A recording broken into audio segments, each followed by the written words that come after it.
What's going on, guys? Jordan here with Universal, outside a Diesel gym in New Jersey. Just finished up another workout. Today was the accessory press movement. Been a long couple days of lifting and traveling, so just trying to get it in, just try and not get hurt at this point.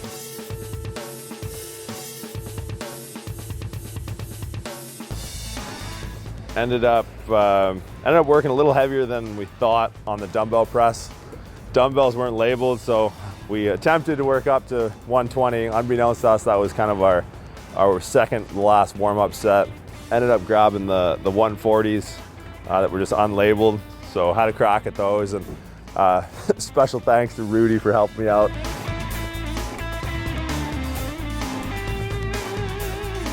So I mean, today's workout is like an accessory press day, so something to complement either like weak points in my bench press or potential pitfalls from an injury standpoint. So really not focused on barbell work at all, or really strength. If you think about like max weight that we're gonna use, when I use a dumbbell for my heavy presses, it kind of pales in comparison to what I can press with a barbell, but where you fail is in the instability side of things. So scaling down that stimulus of resistance is gonna go a little easier on the joints, but scaling up that stimulus of instability by loading like single arm movements like a dumbbell overhead press is gonna allow me to equate better for that instability factor that could lead to injury kind of down the road.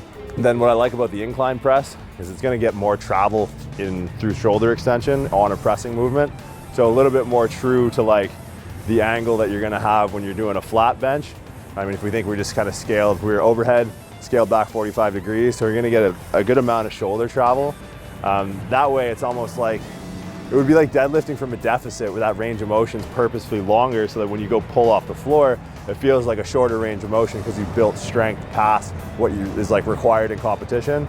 So that incline press is just a matter of building kind of like strength and a buffer past what's going to be necessary, because like might only have the range of motion and shoulder extension to get that bar to my chest in competition. One thing goes wrong and that shoulder slips into extension that it's not usually loaded into, that's where you're going to run the risk of injury, or I mean run the risk of not finishing the lift too, right? So my thought process there is just getting that joint past the end range that it's going to be required in competition, so I can feel confident in being aggressive in that press and not worry about, you know, straining a pec or a bicep tendon or anything like that.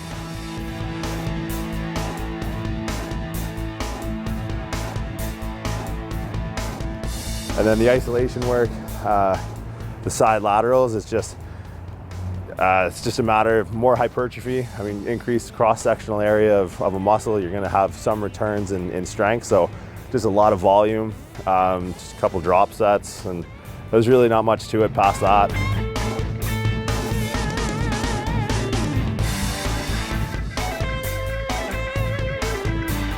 Just try and train the muscles, but also train the joints. Like a lot of people, their shoulders hurt, but they barely train the shoulders in isolation. They just use them to bench press, so they put them in a stress position when they're squatting, but they never actually train the joint itself with any volume. So the idea of this is just get blood moving, keep the joints moving, make sure, you know, try and minimize any pain. So got through the workout, fairly efficient, maybe like an hour and 15. Got everything done we wanted to do. The rope shoulder extension was just a deviation that I like, or a permutation of the movement, just to help get those shoulders into more extension. So today's workout was really about like stressing kind of the end range.